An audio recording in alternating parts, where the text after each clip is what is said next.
league management system. My name is Dave and I'm from Singapore. So what is my system?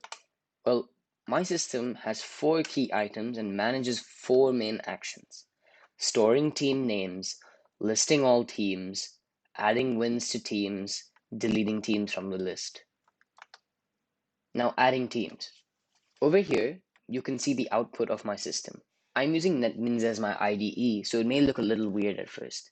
However, when the user first enters the system, we can see that they are met with 5 different possible actions: add a team, delete a team, list a team, add a win, or quit.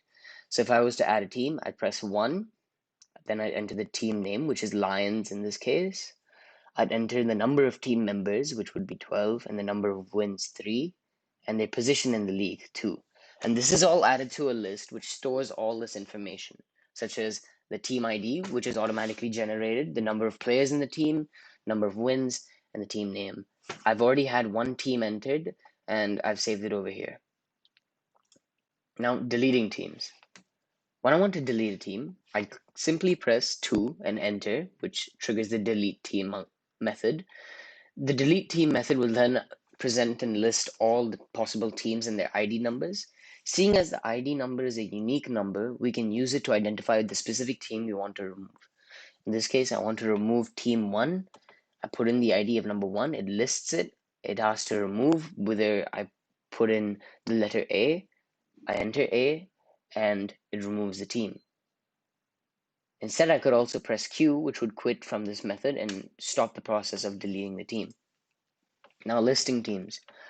I simply have to press 3 and enter it into the enter option function, and all my teams and their ID numbers and the number of players and the number of team wins are listed out automatically. Now, adding wins. I simply press 4 and add win, and then it loads all the team IDs. I simply enter the ID, which was 1 in this case. Originally, the number of team wins was 3. Using a method, I used a counter to increase this number by 1. So now the number is at 4. And this data is then saved into the list, which is automatically printed. And the entire list is printed so that you can see whether any other information has changed.